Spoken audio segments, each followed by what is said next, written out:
السلام علیکم دوستو، آج ہم جس کیس لا کو پڑھنے جا رہے ہیں وہ ہے جی 2024 ایس سی ایم آر 1567۔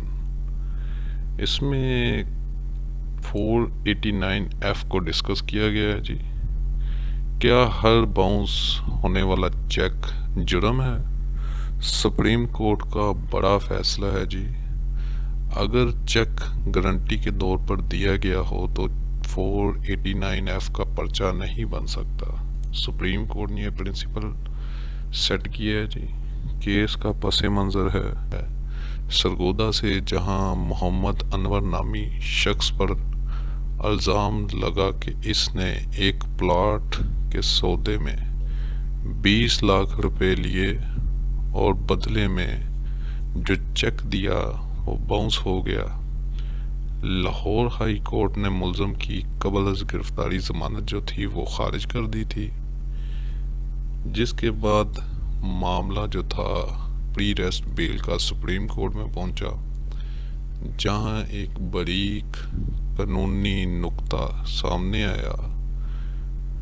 ملزم کا کہنا تھا کہ یہ چیک رقم کی واپسی کے لیے نہیں بلکہ ایک معاہدے میں بطور سیکیورٹی یعنی گارنٹی کے طور پر رکھا گیا تھا۔ سپریم کورٹ آف پاکستان کے 3 رکنی بینچ نے، جس کی سربراہی جو ہے جسٹس سید حسن اظہر رضوی کر رہے تھے، انہوں نے 489 ایف کی روح کو واضح کیا۔ عدالت نے کہا کہ اس جرم کے لیے بدنیتی کا ہونا لازمی ہے۔ اگر ایک چیک صرف اس لیے دیا گیا کہ کام مکمل ہونے تک بطور ضمانت پڑا رہے تو اسے ڈس ہونیسٹلی ایشو چیک نہیں کہا جا سکتا۔ یہ مین پوائنٹ ہے جی۔ عدالت نے ایک بہت ہی خوبصورت بات کہی کہ ضمانت دینے میں غلطی کرنا اور ضمانت سے انکار کرنے کی غلطی سے بہتر ہے۔ یعنی کہ عدالت نے کہا جی ضمانت دے دینی چاہیے اگر عدالت کو یہ لگے کہ آفٹر ریسٹ بیل جو ہے وہ ہو جائے گی، تو پری ریسٹ بیل جو ہے اسے کنفرم کر دینا چاہیے۔ ناظرین، اس فیصلے سے ہمیں 3 بڑے سبق ملتے ہیں جی۔ پہلا یہ کہ 489 ایف رقم کی وصولی کا ذریعہ نہیں ہے۔ دوسرا، اگر آپ کے خلاف ایسا پرچہ ہو جائے تو اپنے وکیل کو ایگریمنٹ جو ہوا ہے آپ کا، اگر کوئی ایگریمنٹ ہوا ہے تو وہ شک ضرور دکھائیں جہاں سیکیورٹی کا ذکر ہو۔ اور تیسرا، چونکہ اس جرم کی سزا 3 سال ہے، اس لیے سپریم کورٹ کے مطابق ضمانت دینا ایک رول ہے جی، جبکہ جیل بھیجنا ایک استثناء ہے۔ مین لیگل پوائنٹس جو تھے وہ یہ تھے کہ گارنٹی بمقابلہ ذمہ داری، اگر چیک کسی ذمہ داری کی ادائیگی فلفلمنٹ آف اوبلیگیشن کے بجائے محض سیکیورٹی یا گارنٹی کے طور پر دیا جائے تو 489 ایف لاگو نہیں ہوتی۔ 3 بنیادی اصول اس میں بیان کیے گئے ہیں جی کہ 489 ایف جو ہے اس کے لیے 3 انگریڈینٹس جو ہیں وہ ہونے بہت ضروری ہیں۔ نمبر 1، بدنیتی اس میں شامل ہو جی۔ نمبر 2، چیک کسی قرض یا ذمہ داری کے لیے ادائیگی کے لیے ادا کیا گیا ہو۔ نمبر 3، چیک ڈس آنر ہو۔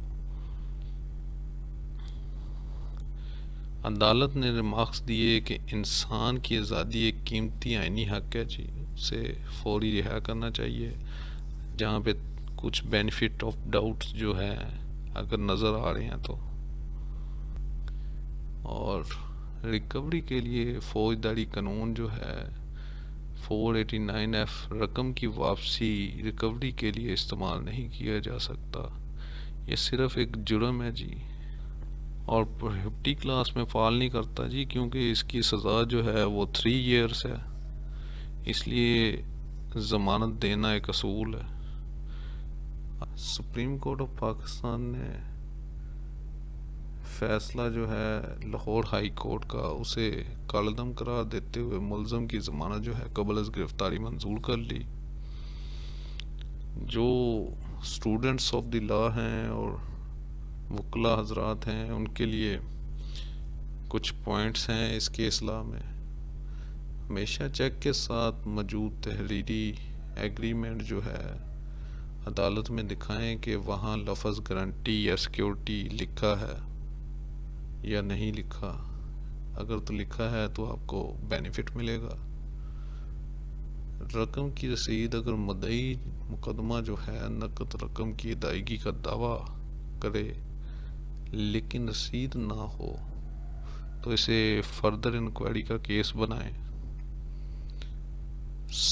اس کے بعد جی ثابت کریں کہ معاملہ خالصتاً سول نیچر کا ہے اور پولیس کو ریکوری ایجنٹ کے طور پر استعمال کیا جا رہا ہے۔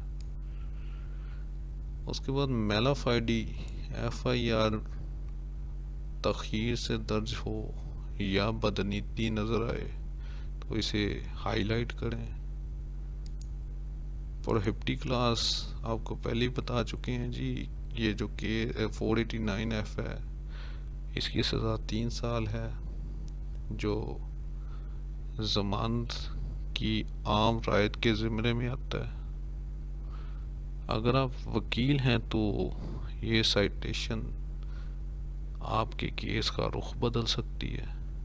قانون کی ایسے ہی مزید ویڈیو کے لیے ہمارے چینل کو سبسکرائب کریں اور کمنٹس میں بتائیں کہ کیا آپ کے ساتھ بھی کبھی چیک کا کوئی مسئلہ ہوا ہے۔